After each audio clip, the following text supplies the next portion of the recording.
Ibungo mafam adudi thawai amana mafam adu sana aduna leire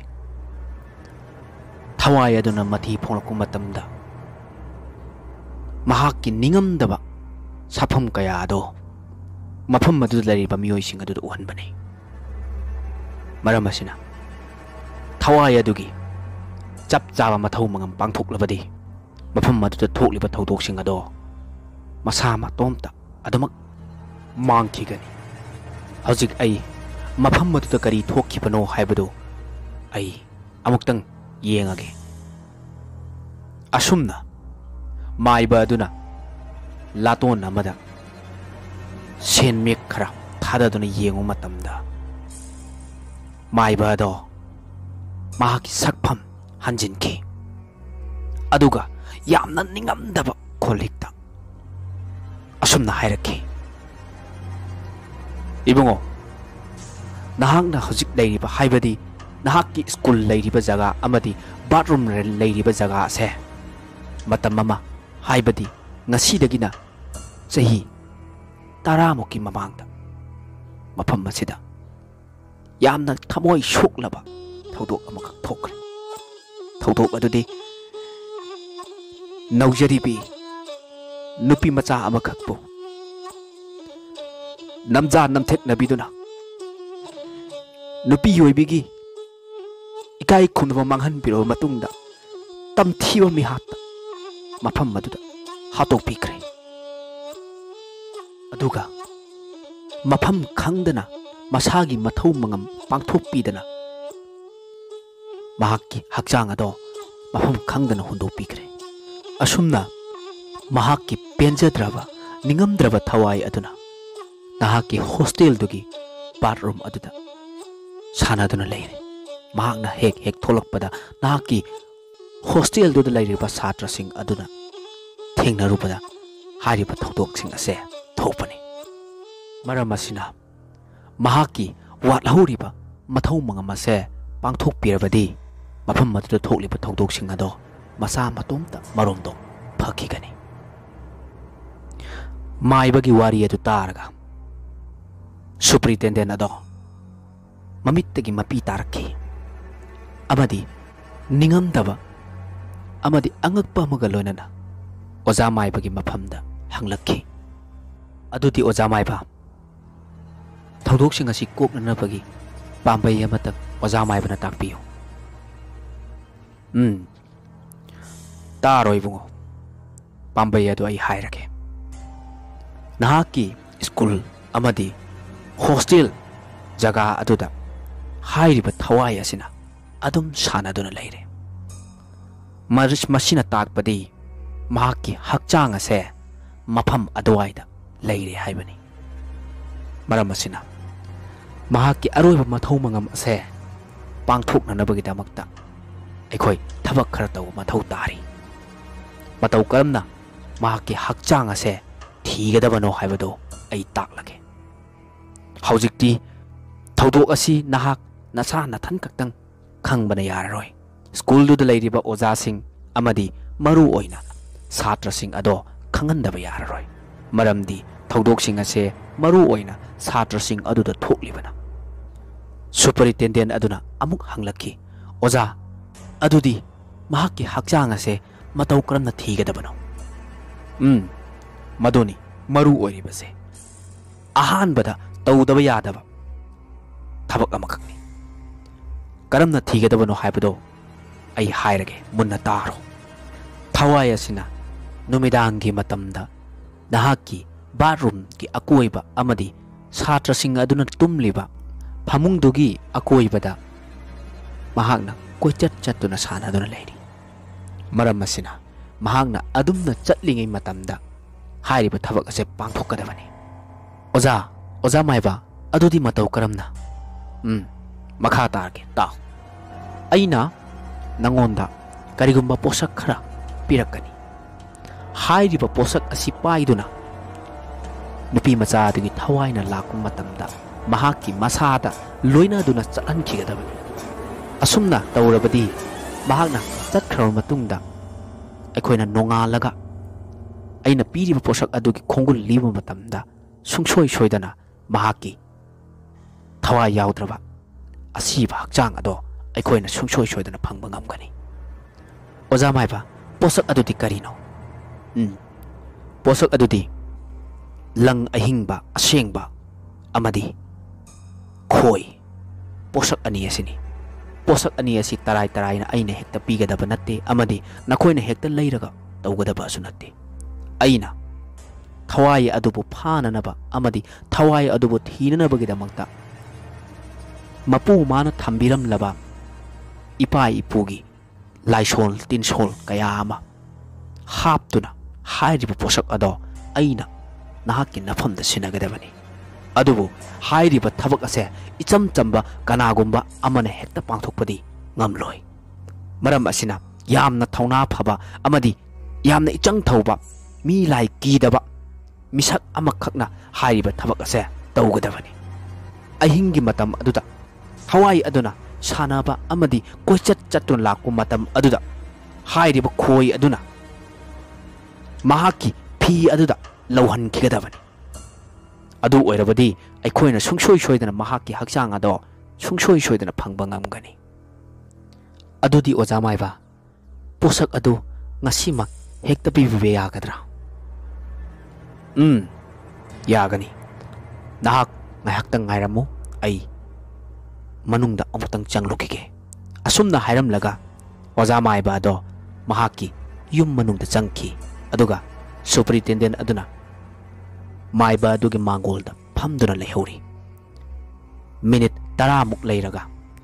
oja maiba ado laton amakhak paiduna tholaki latol adu hangduklaga yengluba matamdadi ngasai mahakna pankhiba khoi amadi lang ahingba ado yauduna leramle posak adu oja maiba aduna superintendent aduda utlaga asumna hairakhi ibungo posak ase icham chamba natte maram asina nahakna posak ase pukhiba matamda kanagumbda misak amatasu uhanbasu yaroi aduna khanganbasu yade yamna section na pukhigadabani ningsingo posak ase nahak ngasimak hekta sijinarabasu yare aduga hayeng sijinabasu yare adubu athubada yamna kuihandana posak ase sijinagadabani nahakna posak ase sijinakhre haiba numit adugi hek nongan baga nahakna aibu korakadabani ai sungsoi sodana lakani asumna maiba aduna takpiraba matungda hairiba posaksing yamna maru oiraba posaksing ado superintendent aduna lawshallaga oja maiba aduda khurumduna oja maiba aduda mahaki tawpham thokpa awaman kharadang katlamlaga superintendent ado mahaki school tamna lakhi superintendent ado mayumda halakhi superintendent aduna mayum hek yobaga panthadana mahak hostel adu tamna chatki aduga hostel du leiriba satrasing amadi warden adu kauchinduna yamna kupna wari ase saki maiba aduna hairakpa amatta chithadana satrasing amadi warden adu tamki aduga wari punamak tamba loiraba matungda superintendent aduna asumna hanglakhi nakhoi mayamgi marakta khwaidagi hena thauna phaba amadi laitin yamna kanna thajadaba kanaguma misak yaubra sasing nakhoi amagi maraktagi nattanadi hairiba thabak ase kanaguma misak amatana tawba ngamloi dore maram asina nakhoigi maraktagi khwaidagi hena thauna phaba laitin kidaba misak amakhak tholou hairiba misak aduna thabak ase pangthokadabani wafam amana oja maibana asumna su takpirai thabak ase tawgadru misak ado mangonda karigumba makhal amatagi tujungba akiba amadi akaiba amata thooloi hainasu oja maiba aduna thajaba pirai maram asina nakhoi kanagumba misak amakak tholou yamna thauna phaba school sigini nakhoi mayamgini khallaga tholaga hariba thabak ase pangtho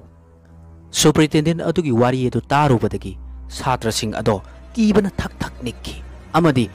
mahakna hairakliba misak thiriba misak ado makhoi kanamta ngamloi khanbadagi makhoi luktharaga tumina laiki yamna thajadana poirei haugalak tuna oza hairiba thabak adudi kanagumba amaduna ngamlaroi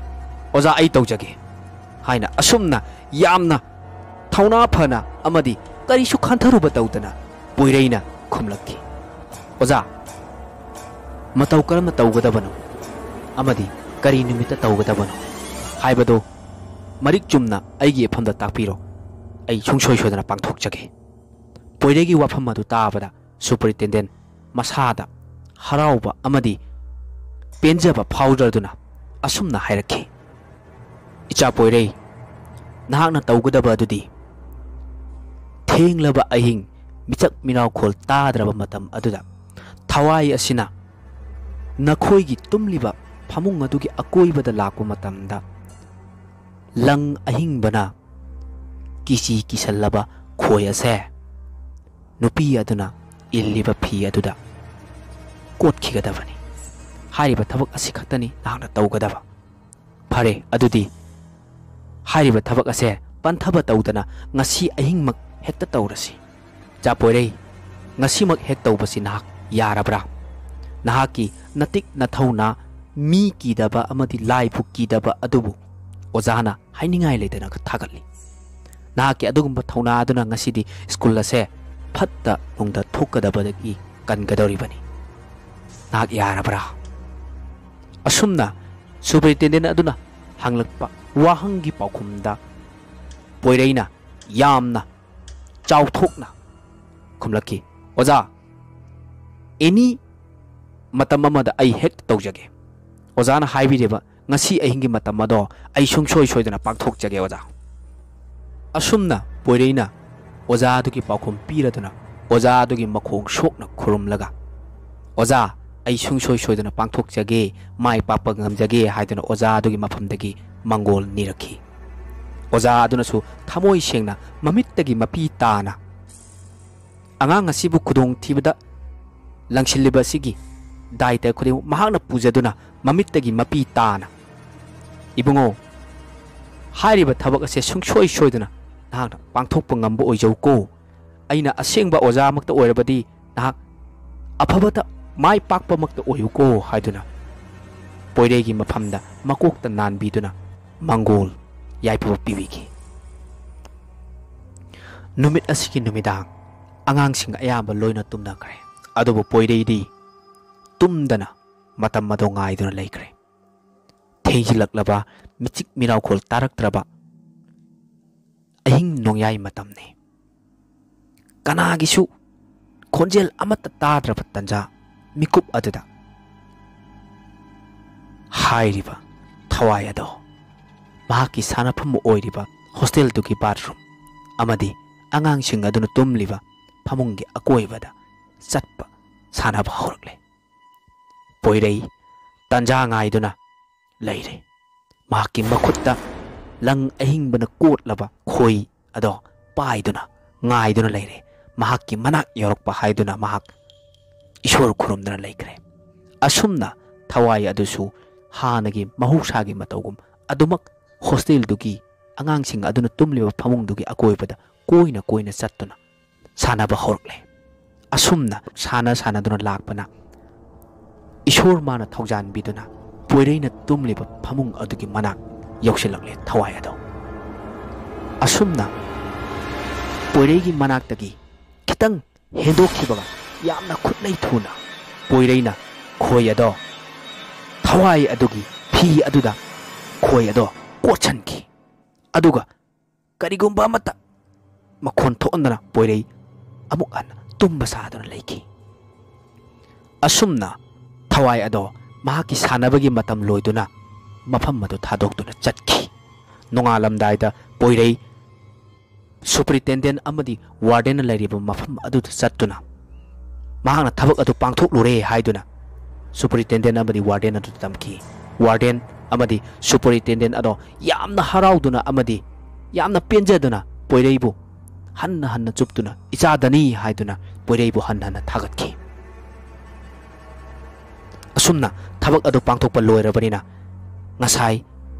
oja maibaduna hairakpagi matung inna superintendent aduna oja maiba ado yamna thuna kauki oja maiba adusu thinthaba tawduna school adu tamna lakhi asumna angangsing aduna tumliba phamungka aduda changlaktuna asagi thawai aduda kotkhiba khoi aduna pukhiba langduki machinna do paiduna khoi aduna karamba maikai romda chatkhibano haibado school dugi superintendent warden satra sing amadi oja maiba adu yauna punna thiraki asumna lang adugi khongul tamna tamna dirakhi lang adusu koina school adugi akoibada chatlamlaga manak nakpada leiba sing adu tamna chatki asumna langdugi khongul lina asum chatkibana sing macha adugi chingdol yaurakre chingdol aduda ukhong amagi makhongda asaigi khoi ado yusanduna leiramki adudagi oja maiba aduna kupna yenglo matungda mafam ase tawkhayu haiduna oja amadi satra sing adu punna manaduna jaga ado tawkhaigi phana kutna phana sangna tawraba matungda mafam aduda miyoibagi thawai yaudraba hakchang na laisha ondura chakraba lemhoba makhak saru sayang amakak thengnaki saru sayang adu ubada oja maiba aduna asumna hairaki ibungo haujikti aikhoina thiriba posak ado phangle posak asini laikhidrabi nupi macha adugi hakchang ado mahaki mathau mangam pangthok pikidabana maram oiraga nahaki school asigi bathroom manungda thokliba thodok singa se thokliba haujikti aikhoi posak ase phanglabanina mahaki aroiba mathau mangam ase pangthoklasi asumna tawduna ko maduda leiramliba saru sayang ado mathakta pukhalaktuna mi ama potloibagi chapchaba amatta chithadana sing amadi chandawa humai na chingba amatta wathandana mi ama potloibagi chapchaba asengma mathau mangam ado hairiba saru sayang adugisu pangthokpiki potloiba loiduna mahaki mathau mangam pangthokpiro matungda laisol tinsol tawduna asi thong thingba haiduna oja maiba aduna nupi macha adugi thawai busu mapugi laikolda harau tayamna nungaina leirunabagi damakta mahaki aroiba mathau mangam ado pangthokpiki asumna numit adudagi hostel adugi bathroom da thoklamba thodok-sing ado amatta thokhiba tawdana hostel aduda leiraba satra sing amadi warden superintendent yamna harau tayamna ayetpa apanba amata tawdana harau tayamna nungaina school adugi amadi hostel adugi bathroom ado adumak leihauki matang asida Laija Entertainment na paring naina satharakliba tangkak ahum thokna sandrokliba Manipur horror story hostel gi bathroom wari asi matang asida tension jare mathanggi Manipur horror story gi dama mayam punamakna Laija Entertainment bu khourangna ngaibiramo